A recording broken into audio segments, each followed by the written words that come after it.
Hello everybody, Illuminator Fortune here. So today we got a few new reveals for set 5, and I haven't done a video like this talking about new reveals, but I tend to have a weird take on different cards, and I see things that other people don't see, so hopefully I can bring something new to the reveals. Alright, let's start it off with this first one. I don't know what it says, I'm gonna be honest. I just know that this is a 2-drop inkable song. It's Sapphire, and you can remove 2 damage from any number of characters. So that's pretty solid. That's just full board healing. Healing isn't a huge deal right now. I think Sapphire has less triggers than Amber does right now, which is, it's good for Sapphire to get some, but I wanted to compare it to Hakuna Matata, which is a 4-drop song in Amber that removes 3 from each of your characters. So, kind of a big difference. I mean, you're paying 2 more just for 1 more health. Still a common, different color, which I know is a big difference. More iconic song, but clearly that's not good enough. Let's go into the second reveal. Second reveal here, Healing Decanter. It's pretty simple, just beefier Dingle Hopper, still a common. 2 uninkable Amber item, exerted to remove up to 2 damage from chosen character. I think it's pretty good. 2 damage is a lot. Like, if there's a good healing deck, more healing triggers, Rapunzel Gifting Artist, Gifted Artist, Grandpappy, anything else that needs health, this could be great.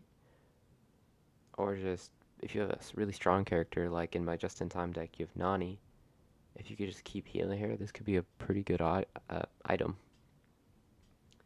Or let's say they play Grab Your Swords, and those characters you have with 3 health, you could just heal them back up. I don't think this is bad. Like I said, it's comparable to Dingle Hopper, which is just the same thing, but it costs 1, only does 1. I prefer this in most cases if I'm trying to get a heal trigger, but if you're actually trying to remove damage, this is more effective. Let's move on to the next one. This one, sorry, it's terrible quality. So it's a 2 inkable item in Amber, the Queen Sensor Core. Symbol of nobility. At the start of your turn, if you have a princess or queen character in play, gain 1 lore.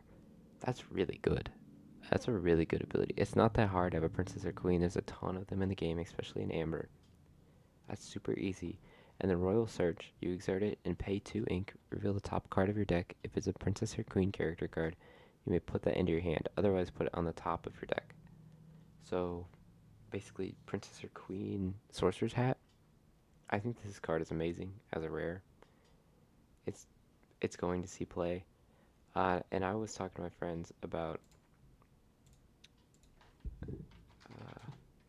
the first thing that came to mind was this Aurora Lore Guardian, because it gives, if you're playing it with the Queen Sensor, it's a princess, so you'd be gaining the lore each turn. It will give ward to the sensor, and if you have another item, maybe you can tap that item, look at the top card of your deck, and see if it's a princess or queen. If it's not, you can get rid of it. If it is, then you can know for sure when you pay the ability that you're drawing into a princess or queen. I think it's a perfect combo. Amazing duo. If Amber Sapphire actually sees legs this set, I think that is exactly how it's going to go. You could also do like 1-drop queen in Amber. It's a great play with this, just to have a card on board that will trigger the effect. Yeah, I think this will definitely see play, as long as princesses stay in the meta at least enough. And then there's also the new, I'm not going to pull it up, but there's a new Wreck-It Ralph that I think is a 7 uninkable. You can return a character from your discard. If it's a princess, you gain 2 lore, so that could just help you bring back the princess you need to activate the Queen Sensor Core. Let's go to the next card. Oh my gosh. If you don't know, Tangled is my favorite movie of all time. I wish this image was a little better quality. There you go. This looks amazing. It's a 2 inkable Amber location. Pay 1 to move there. It has 8 health. Characters here get +3 willpower. That's a lot. A lot. 3 is a lot. Imagine you had Nani on here. Let's say turn 5 you play Nani. Turn 6 you play this. move Nani there. She is a 3/8. 3/8. I know my friends were like, oh, but she's still going to die to Medusa. Okay, that's Medusa, but against steel matchups, this is crazy. People are playing the Hidden Cove so they can get that 1 extra health to keep Diablo and Bucky alive from splash damage, but 3?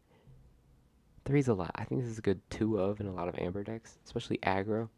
Because let's say you're playing like Lilo, Pinocchio, Arthur. Drop this down on 4, move a bunch of people here. Yeah, like Arthur with 6 health, that's hard to take out. So this card is amazing. I think it'll see play. I don't really have any synergy here, except this is good with Rapunzel's. Like Gifted Artist, it really wants characters to have a lot of health, or even Gifted with Healing, it wants characters with a lot of health, so you can heal it off of them.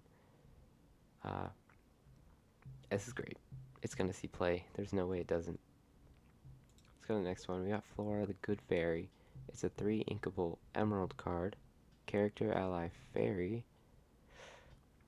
It's a 2/4, and when it's being challenged, it gets +2 strength. So it's a 4/4 when challenged, but it's only a 2/4 when challenging. It's not very good. It's common.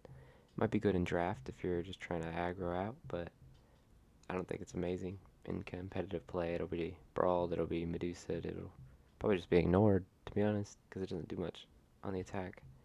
Unless there's some fairy trigger. Or if there's something with all 3 of the fairies with Sleeping Beauty. But, yeah, I wish this was better, to be honest. Let's go to the next one. We know the way. This is a weird card. This is weird. So it's a 3 inkable Amethyst Song. Shuffle chosen card from your discard into your deck. Reveal the top card of your deck. If it has the same name as the chosen card, you may play the revealed card for free. Otherwise, put it into your hand. So, this kind of feels like a way of just drawing a different card. Like, it's kind of a 3-cost filter. It's not great. But, if you're playing a card, or if you're playing a deck with a lot of the same name characters, there is a chance you could just, either pull the same card or pull someone with the same name. I don't think it's crazy unlucky. Obviously, first people's thoughts were brooms or the puppies. Like, okay, yeah, that'll be cool if you could just play this and put them in. But let's say you're playing like Amethyst Steel. You play the 1-drop Simba. He dies on turn 3. You play this. You bring that Simba back into your deck and you shuffle it. And then you pull the top card, and it is that 7-drop Simba. Sexy Simba. That's crazy value. That's insane value. It's like Hades, but the card's already dead. I I think there's a lot of potential here, especially this is Amethyst. Amethyst has a lot of ways of manipulating the top of your deck. Unfortunately, I don't think that's relevant because you shuffle. Yeah, you shuffle before, so yeah, there's not really a way to manipulate this. It's just having a lot of the same name character. Speaking of same name character, worst image quality ever, so wide. So 8 uninkable, Maleficent. 7/7 for 2 lore with shift 6. When you play this character, for each character you have named Maleficent, you can return a character, item, or location with cost 3 or less to their player's hand. So I think it does say opposing. I believe we got that clarity. It is opposing character, location, or item. But still, if you're playing a lot of Maleficent, I think Blurple, you can play Maleficent from 1 to 5, especially with that new 2-drop Maleficent. You're going to play so many Mals. You can just bounce a ton of things back. It's crazy control, and it's not terrible to get to, especially if you're playing Blurple. You might be able to get this out on 4 or 5. That's a big body with a pretty good ability. I think this will see play too if Maleficent is popular enough. But also with that last card I just revealed, if you're playing a deck full of Maleficents, you could shuffle in that 1-drop 2 lore Maleficent and then somehow end up bringing this out on top. That's That's really good. That's game winning right there. So finally, we got a Shift Maleficent, alright? Okay, let's go to the next card. So we got this Pete. When you play this character, your opponents cannot play actions until the start of your next turn. This card, it's going to be meta. Like, it's going to be in almost every steel deck. I assure you of it. 3 inkable steel, 3/3 for 1. Like, it's got a good body for a good cost. It's inkable, and its ability is crazy. You know, there's certain matchups where they don't play actions, and that could be bad. But you just always ink it. If you're playing against Ruby Amber, just ink it. You know, I want to play it. You know, 3/3 is not that bad. It's aggressive. But I saw this combo someone posted with Arthur. This Arthur, so you'd be able to you play Arthur on 3, and then on 4 you'd play Pete, which would disable their actions. You use Arthur's ability to when he quests, you'd bounce Pete back to your hand. You'd gain that 3 lore from that transaction. They can't play actions, and then you'd play Pete the next turn. It's a really good play. It's really solid. If you get some bodyguards in there, I think Amethyst Steel aggro will actually be really viable. And that sounds like a ton of fun. I don't know. Yeah, this card will be at least in every Amethyst Steel deck. I don't know if it'll be in every Steel deck. It might not be in Amber Steel, like Steel Song. It's not crazy important, but it can stop a Be Prepared if you play it on 7. Just saying, no more Be Prepared. They physically can't play it, so could be good. Last card for the day, we got this 3-cost inkable action, Who's With Me. For some reason, it's a super rare.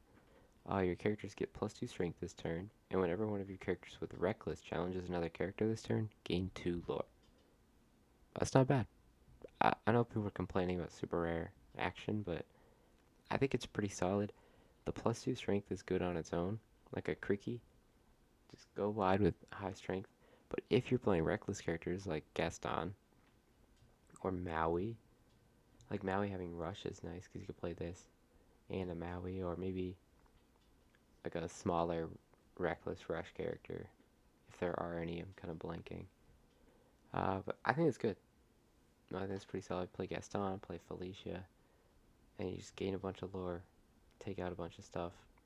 It's not bad. Maybe like a 1 or 2 of in some Ruby Amber decks. It's pretty strong. But I don't I don't think it gets played outside of Ruby Amber, to be honest. There's no Reckless outside of Ruby. Except Emerald can give Reckless, I guess. But yeah, that's all the reveals I had today. I don't want to do a ton because sometimes these videos get really long. But hopefully you have cards you really like. I think my favorite, personal bias included, Rapunzel's Tower is incredible.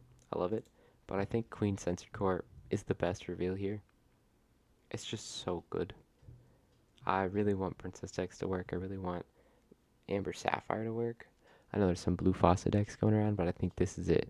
I think this is where, those Annas, Rapunzel, Aurora, the Queen, all of it comes together.